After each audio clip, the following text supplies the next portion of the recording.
Hi there, test taker, and welcome back. Let's take a look at the different parts of an essay.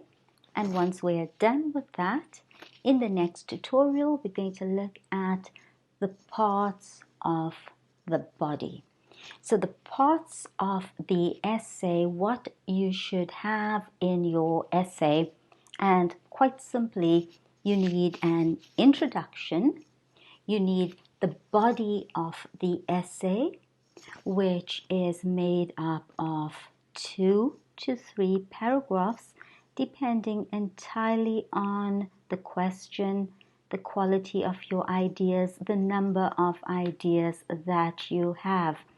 So the body will be made up of paragraphs. And then you have the conclusion. That is the basic structure of an essay. Now let's take a look at the introduction, and we're going to play some true or false. You only need 2 sentences in the introduction. What do you think? Is this sufficient, or do you think that you may need 3 or even 4 sentences in the introduction? Let's just see what your reaction to that is. Next one, you need background to the situation. You need to have information about the topic. You need a specific statement. And the last one, your introduction should be brief. It should be short. True or false? You only need 2 questions. You need background. You need a specific statement. And your introduction should be brief. Let's see how you scored.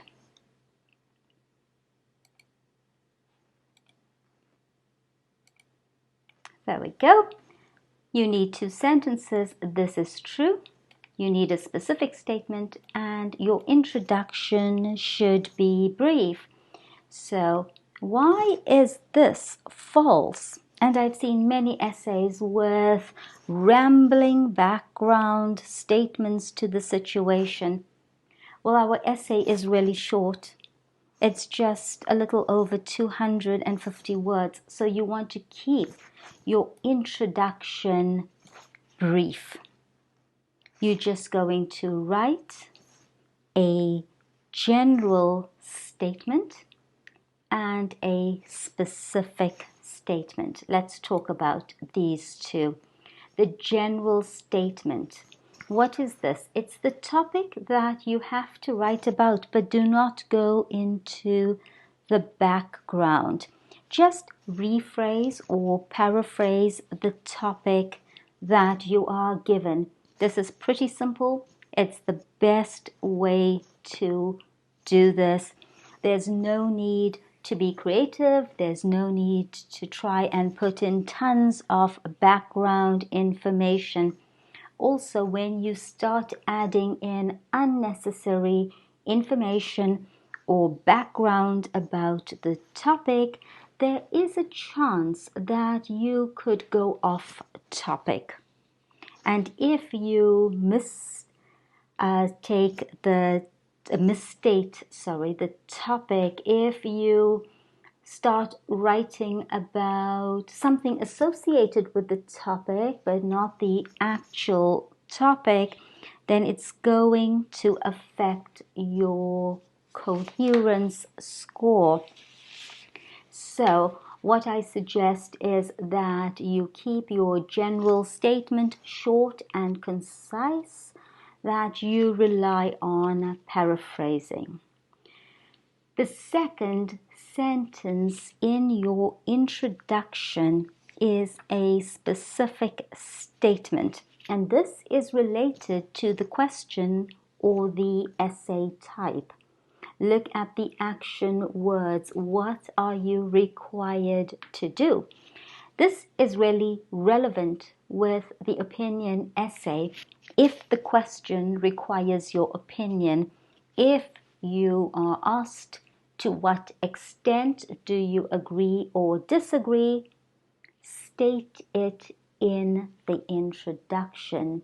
And if not, if it is a DBS essay, which is a discuss both sides essay, or a 2-question essay, then simply rephrase the question, restate what you are being asked for.